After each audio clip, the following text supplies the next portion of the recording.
Hello, everyone. This is George Morgan III, one of the academic advisors through exploratory and pre-major advising. In today's academic workshop, we're going to be focusing in on professional communication. Communication is one of the top soft skills that any individual can or should obtain and improve over time. So today we're going to focus solely on professional communication.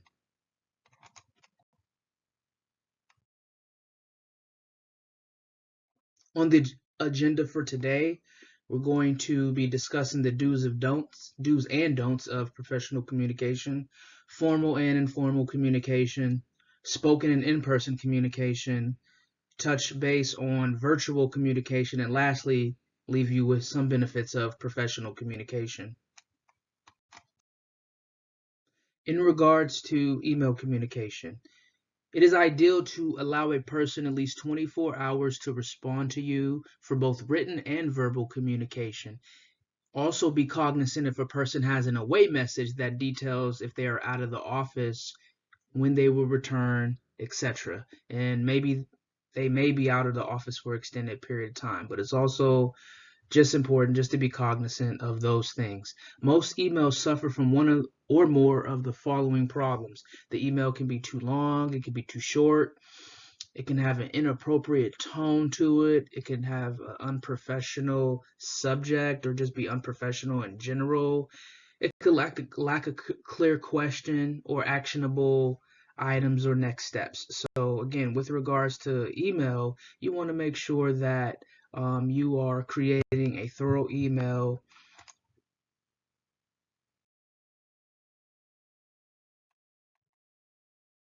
FERPA, with regards to email communication. FERPA stands for Family Educational Rights and Privacy Act, and is basically a federal law that governs access to educational records and other pertinent information. So FERPA essentially protects the privacy of student education records by prohibiting their disclosure without the student's written consent, except under limited circumstances. And the reason I bring this up, ladies and gentlemen, is because there's instances where parents, whether it be an aunt or uncle, may reach out to an advisor requesting academic information. And if you don't allow us to do that or give us permission to do that, we can't divulge any information out to anybody. It's always ideal to use your university issued email and not your personal email if possible. If you use your personal email, please be specific in that email, provide your student ID. An advisor will most likely respond to it and put your university issued email within that email as well. But it's always important to try to use your university issued email. The email example I have below, ladies and gentlemen, is from a parent who emailed me requesting information. And if you look at the bottom, the subject says transfer from Penn State Behrend.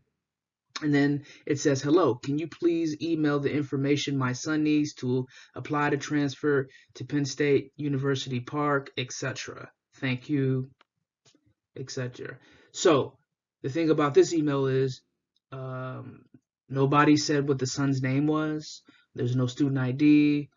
It's very vague, so these are emails that we're very slow to respond to. If I were to respond to this email, I say, please give me or provide me your son's name, maybe student ID, etc. But we just can't respond to emails like that.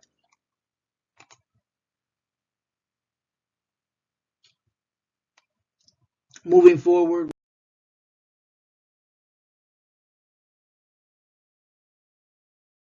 with email communication do's and don'ts of professional communication as it relates to emails.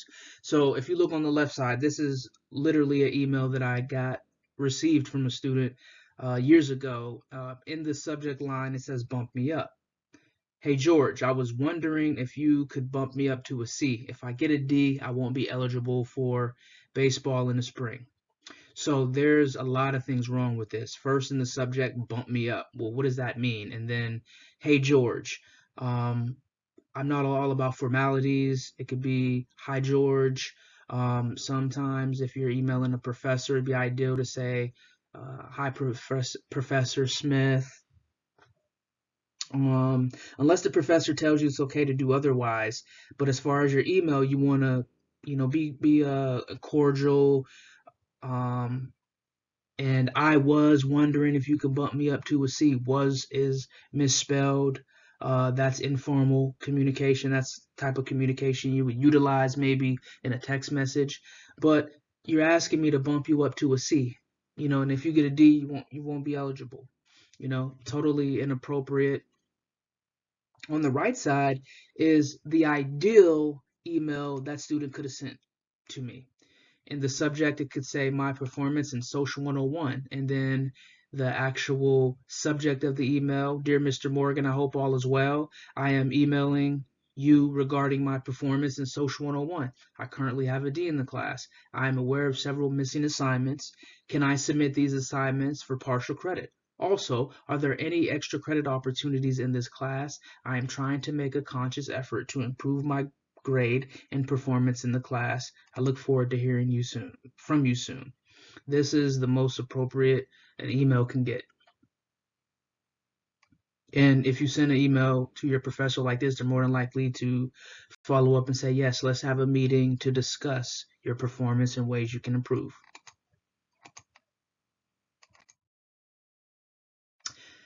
Lastly, with regards to email communication, if responding to an email from a faculty or staff member, please make sure you read it carefully before responding.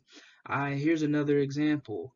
I sent this to a student. Good morning. I hope you are well. As a friendly reminder, we have an appointment scheduled for today. I provided the Zoom ID, etc.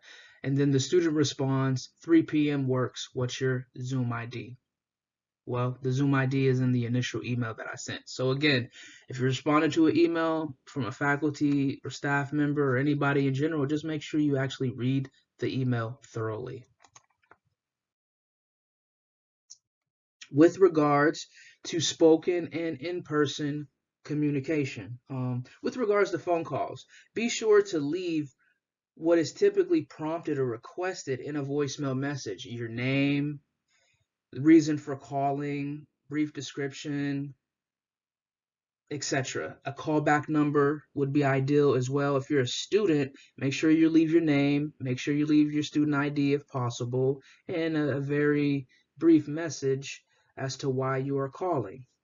It's very, very important because we have a lot of calls coming into our office and say, hey, can you call me back? I'm having an issue with this class. I want to swap this class. I'm looking to make other scheduling adjustments. Please call me back. Well, we don't know who you are. So please, please, please, name, student ID, and very brief detailed message of what you're asking for. Phone calls and in-person communication allow for greater range of communication, especially if you want to discuss difficult or sensitive topics. So don't be afraid to ask for clarity or for someone to repeat themselves when you're meeting with them in person or over the phone. It's always important to listen actively and give your full undivided attention. If you're meeting with a professor, your academic advisor, make sure that your phone is put away. It would be very disrespectful if you're sitting there on social media or just text messaging a friend while you're meeting with somebody. With regards to virtual communication, here are a couple things to consider. You want to be prompt and prepared. You want to make sure that you dress professionally and mute your microphone when you're not speaking. You want to make sure that you're in an appropriate location while you're attending a virtual meeting. You want to be attentive and have the camera on if possible, and make sure that you have stable internet connection when you are meeting for virtual communication. Lastly, some benefits of professional communication. You want to make sure that you build a solid reputation for being professional. First impressions are very, very, very important. So that's why it's important to build a solid reputation. Building good rapport and relationships with faculty, staff, and other college personnel who could potentially serve as a reference for a future employment for you. This is good for your professional growth. By the time you get ready to graduate, you'll probably have about 3, maybe to 5 people that could serve as character references for you, a job reference, such things of that nature. This professional communication will help you uh, continue to strengthen your soft skills needed for post-graduation employment. Verbal, written, leadership skills, research skills, being able to work in a team-oriented environment or working independently are the soft skills that employers are looking for when you graduate. It also helps you build trust and increase your self-awareness, and it's less likely to be emotionally overwhelmed. You're less likely to be emotional overwhelmed when you practice professional communication. Again, these are just some benefits of professional communication. I hope you enjoyed our workshop with regards to professional communication. And if you have any questions with regards to how to improve your professional communication, don't hesitate to reach out to your academic advisor or just bring it up as a topic of discussion when you're meeting with your academic advisor. Thank you for your time.